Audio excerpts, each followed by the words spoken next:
Welcome to my channel. Check it out. Check it out. And I agree with her. I would agree with her.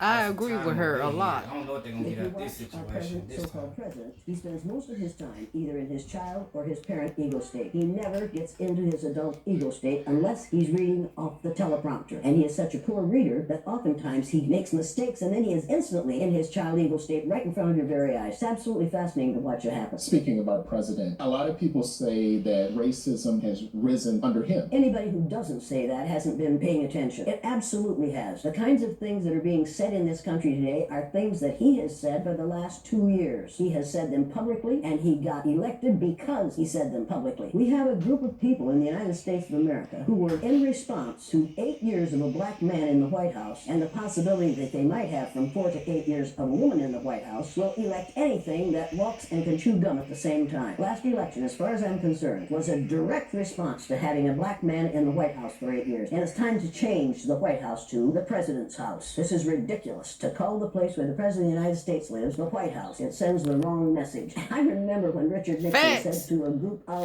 reporters, "I'm trying to save the White House for you white people." That says it all. And at that moment I thought, well, wait a minute. Now this is something that has to be changed, and it has to be changed. Nothing can stop an idea whose time has come. It's time to change the name of the White House to the President's house or the President's residence, which has a nice ring to it, don't you think? Let's just say that President Trump is trying to bring the country together like he said he would do.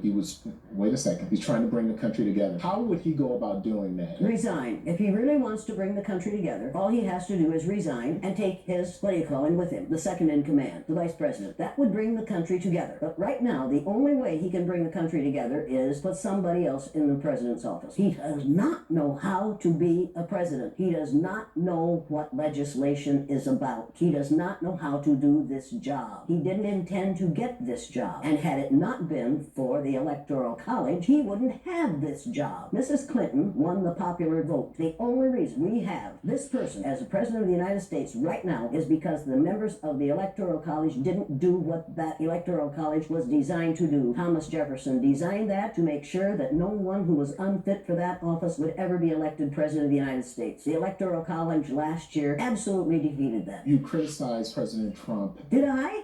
One thing that a lot of people have criticized former President Obama on was not speaking out on race enough. Do you think he failed in that? What if he had spoken out enough on race? Imagine what would have happened to him. The man is still alive. Do you remember Dr. Martin Luther King Jr.? Do you remember Malcolm X? Do you remember all those people have been killed not because of the color of their skin, but because of the fear of white people, that someone who isn't white is going to look better, sound better, act better, do better than they do. Mr. Obama was the president of all of us. He wasn't just the president of black people. He was the president of all of us. The man who's there now is and claims to be the president of the people who look like him. When he says, "Make America great again," what he's really saying is, "Make America hate again." And until people in this country and people in this world get it into their heads that the first modern human beings that evolved on this earth were black women, they evolved in sub-Saharan Africa about 280,000 years ago, and every human being on the face of the earth today has the memory of those black women's genetic structure in their genes.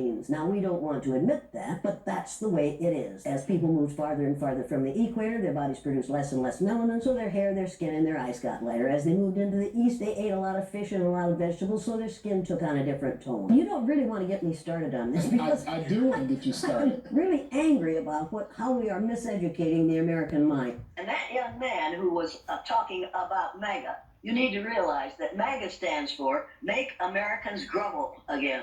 And that make Americans grumble again, and that's exactly what we are doing in order to keep that man from destroying this democracy. That is the problem, people. He wants to destroy this democracy. He wants to turn it into either an oligarchy or a theocracy. And this is a man who talks theocracy, who upholds the Bible upside down.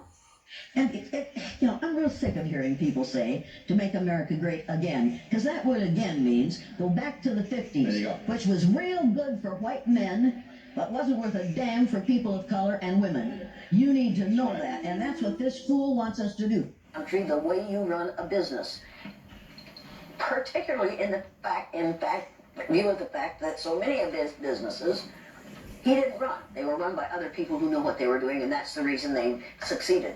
What he tried to do, run a business, failed. We can't afford to have a failure in the White House. They could kill me, but they couldn't kill the idea. Victor Hugo said, "No force on earth can stop an idea whose time has come." The idea of one race, the human race, is an idea whose time has come. We are not going to be able to stop it no matter what they do. They can elect Trump after Trump after Trump, and that will not stop the idea that there's only one race on the face of the earth. It's the human race, and we are all members of it. You and I are cousins. Now, if you don't like being my cousin, that's too bad for you. But we are all in the same family. We are members of the family of man. This guys, before we continue, if it's your first time to see me, please do this. Subscribe. Please subscribe. It's